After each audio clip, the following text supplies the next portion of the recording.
Imaginez conduire votre voiture à 400 mètres sous l'eau. C'est plus profond que la hauteur de l'Empire State Building.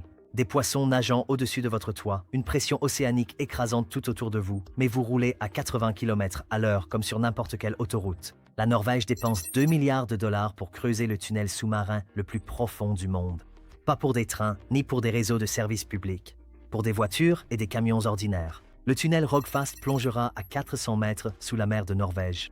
Pour vous donner une idée, même si vous empiliez 4 statues de la liberté les unes sur les autres, ce tunnel serait encore plus profond. Mais voici la partie qui va vous épater. La Norvège a calculé que cette autoroute sous-marine leur rapportera en réalité de l'argent. Beaucoup d'argent. Et la façon dont ils la construisent est tellement révolutionnaire que des pays du monde entier copient déjà leur technique. Actuellement, si vous voulez voyager de Stavanger à Bergen en Norvège, vous avez un problème. Ces deux grandes villes sont séparées par un dédale de fjords, ces bras de mer profonds et étroits creusés par d'anciens glaciers. Votre trajet ressemble à ceci: conduire jusqu'à un ferry, attendre, monter à bord, traverser l'eau, descendre, conduire jusqu'à un autre ferry, attendre à nouveau, répéter cette routine 7 fois.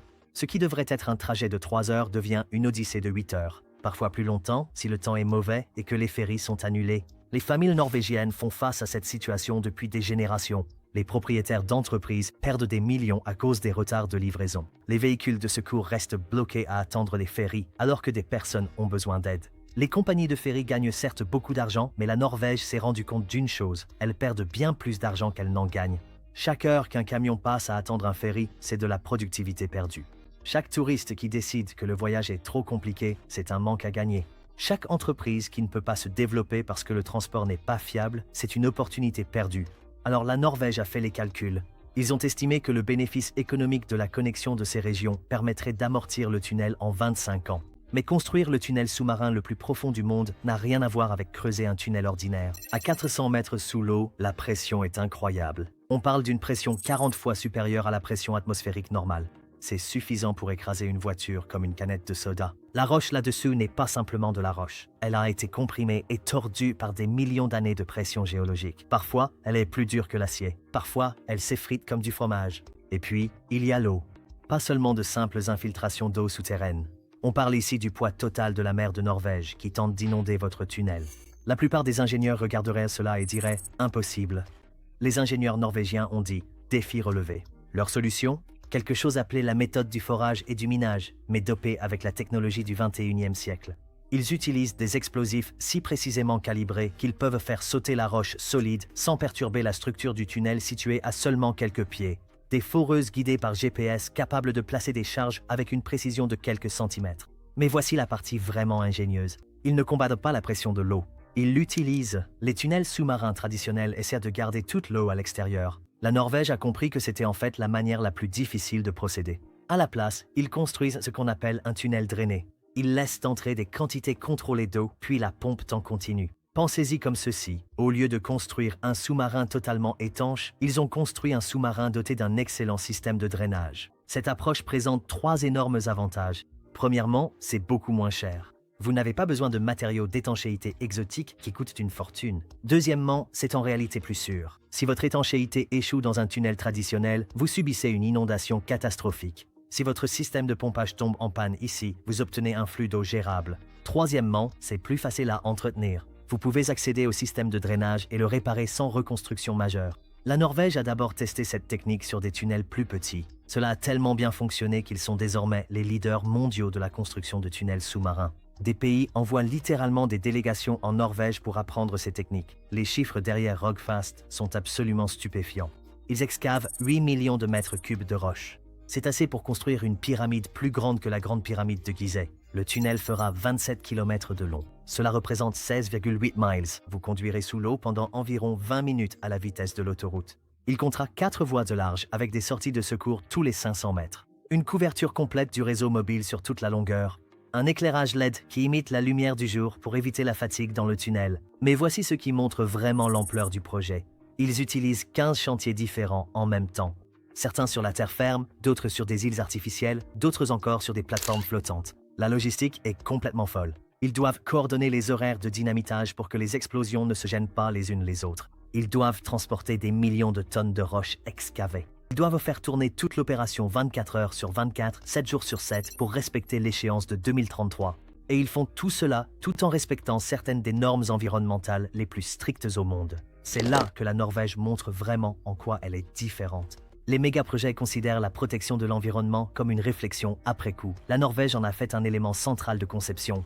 Toute cette roche excavée, ils ne se contentent pas de la jeter. Ils l'utilisent pour créer de nouvelles zones de terre à aménager. Des îles artificielles qui deviendront des ports, des zones industrielles, voire des quartiers résidentiels. Le système de ventilation du tunnel ne fait pas que déplacer l'air, il le filtre. L'air qui sortira du tunnel sera en fait plus propre que l'air qui y entre. Il crée aussi des récifs artificiels avec une partie du matériau excavé. Ces récifs deviendront de nouveaux écosystèmes pour la vie marine. Mais le véritable chef-d'œuvre environnemental, c'est ce qui va arriver au transport dans la région. Actuellement, ces ferries consomment d'énormes quantités de carburant. Des moteurs diesel tournent en permanence, transportant voitures et camions d'un côté à l'autre. Les émissions de carbone sont énormes. Une fois que Rogfast sera ouvert, la plupart de ce trafic de ferries disparaîtra. La réduction des émissions de carbone sera équivalente à retirer définitivement 100 000 voitures de la circulation. La Norvège construit en quelque sorte un tunnel qui s'amortit sur le plan environnemental. Mais les bénéfices environnementaux ne sont qu'un début. L'ouest de la Norvège est économiquement isolé. Bien sûr, il est connecté, mais pas de manière efficace. Les entreprises ne peuvent pas compter sur la livraison juste à temps. Le tourisme est limité par les complications liées au transport. Rogfast change tout. Les compagnies de transport maritime pourront garantir les délais de livraison. Les fabricants pourront élargir leur chaîne d'approvisionnement. Les touristes pourront visiter plusieurs villes en un seul voyage. Mais voici ce que la plupart des gens ne voient pas. Ce tunnel crée une nouvelle géographie économique. Soudainement, les petites villes situées le long du trajet deviennent des emplacements viables pour les entreprises. Vous pouvez vivre dans un paisible village côtier et faire la navette jusqu'à Bergen. Vous pouvez gérer une activité industrielle dans une zone à faible coût, tout en ayant un accès facile aux principaux ports. La valeur de l'immobilier évolue déjà en prévision de ces changements. Certaines zones voient la valeur des propriétés doubler. La Norvège estime que le tunnel générera 15 milliards de dollars d'activité économique au cours de ces 20 premières années. Cela représente un retour sur investissement de 7 pour 1. Ce que la Norvège réalise avec Rogfast ne consiste pas seulement à relier deux villes. Ils sont en train d'écrire le manuel de l'infrastructure du 21e siècle. Des pays du monde entier observent ce projet car ils font face à des défis similaires.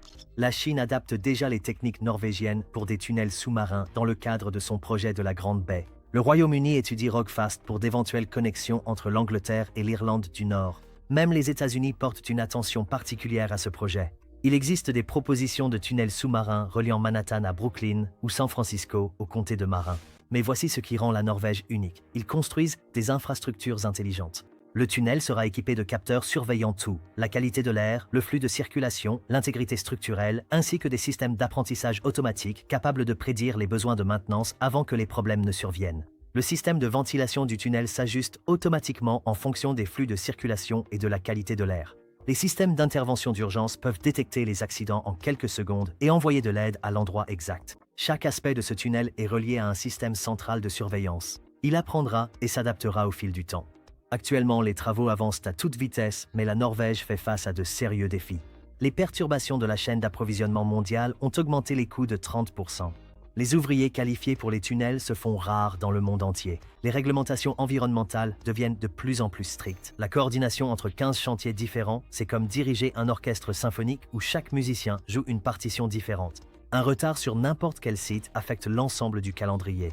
Et il y a une pression politique. Certains Norvégiens se demandent si dépenser 2 milliards de dollars pour un tunnel est la meilleure utilisation de l'argent du fonds pétrolier, alors qu'ils pourraient investir dans les énergies renouvelables ou des programmes sociaux. Mais la Norvège a une arme secrète. Elle a déjà fait cela auparavant. La Norvège possède déjà plus de tunnels sous-marins que n'importe quel autre pays. Plus de 30 au total. Ils ont tiré des leçons de chaque projet.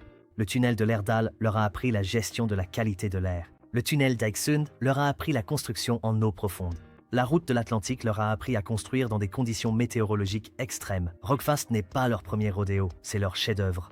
Mais c'est là que l'histoire devient vraiment folle. Rogfast n'est pas la fin des rêves norvégiens d'autoroutes sous-marines, c'est le début. Ils planifient déjà la prochaine étape. Des tunnels sous-marins reliant la Norvège au Danemark, puis à l'Allemagne, et finalement un réseau autoroutier entièrement sous-marin reliant toute la Scandinavie. Imaginez conduire d'Oslo à Copenhague sans jamais voir la surface de l'océan, ou de Stockholm à Berlin en ligne droite sous la mer Baltique. Et d'autres pays font des plans similaires. Le Japon souhaite des autoroutes sous-marines reliant ces îles. L'Indonésie prévoit des tunnels entre ses principales îles. Même l'Australie envisage des connexions sous-marines vers la Tasmanie. Nous assistons peut-être au début d'une toute nouvelle ère du transport, où les continents seront reliés par des réseaux d'autoroutes sous-marines. En 2033, lorsque le Rogfast ouvrira, vous pourrez traverser la Norvège d'un bout à l'autre en une seule journée. Plus de ferries, plus de retard dû à la météo, juste une traversée directe par la plus profonde autoroute sous-marine jamais construite. Mais d'ici là, la technologie que la Norvège a développée pour le Rogfast se sera déjà répandue dans le monde entier. La question est, quel pays sera assez audacieux pour aller encore plus loin que la Norvège? Et que se passera-t-il lorsque toutes les grandes villes du monde seront reliées par des autoroutes sous-marines qui feront ressembler les transports d'aujourd'hui à des calèches? Parce qu'en ce moment même, quelque part dans le monde, des ingénieurs observent le succès de la Norvège et se demandent s'ils peuvent descendre à 400 mètres, pourquoi ne pourrions-nous pas aller à 600? Mais la Norvège n'est pas le seul pays à construire des tunnels impossibles. L'Espagne et le Maroc ne sont séparés que par 14 km d'eau. Ils planifient un tunnel à 7 milliards de dollars depuis 30 ans.